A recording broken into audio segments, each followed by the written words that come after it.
전국민 재난지원금 합의 번복 논란으로 가려지긴 했지만 민주당과 국민의힘 두 대표가 합의한 성과 가운데 하나는 연동형 비례대표제를 손보겠다는 내용입니다. 거대 양당이 위성정당이라는 꼼수로 의석을 독차지한 지 1년여 만에야 나온 반성인데 단순한 선언에 그칠지 정치개혁의 물꼬를 다시 틀지는 지켜봐야 할 일입니다. 송재인 기자의 보도입니다.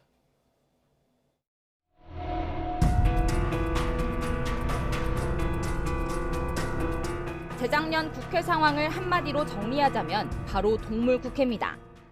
그래도 오랜 진통 끝에 겨우 성과를 낸 게 연동형 비례대표제 도입입니다. 공직선거법 일부 개정 법률에 대한 수정안은 가결되었음을 선포합니다. 그런데 소수 정당들의 국회 진입 문턱을 낮춰 다당제 구현에 실마리가 마련될 거라는 기대도 잠시. 협상 과정에서 엄포했던 대로 당시 미래통합당이 먼저 위성정당 창당을 실행에 옮겼고 우리 미래한국당은 누가 만든 정당이 아니라 국민들께서 만든 국민의 정당입니다, 여러분. 반칙을 응징하겠다던 민주당도 결국은 꼼수 행렬에 동참했습니다. 국회의석을 도둑질하는 만행을 저질러 선거법 개혁 취지를 파기했습니다. 제 한 몸 건사하자고 그냥 두고 보는 것은 결코 정의가 아닙니다.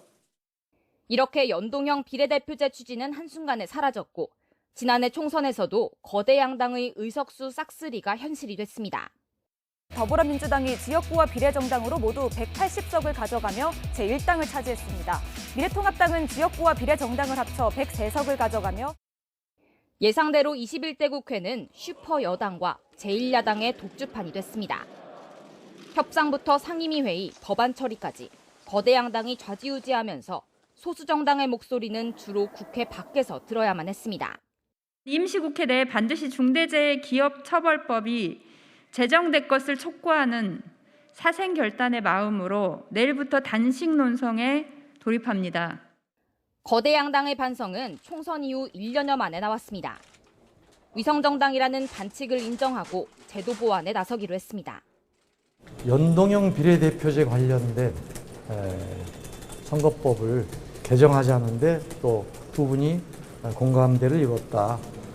위성정당 등등의 문제가 좀 있었잖아요. 민주당 송영길 대표와 국민의힘 이준석 대표 모두 대선을 앞두고 당 안팎에서 쇄신 압박을 받는 상황에서 이 문제를 공론화한 겁니다.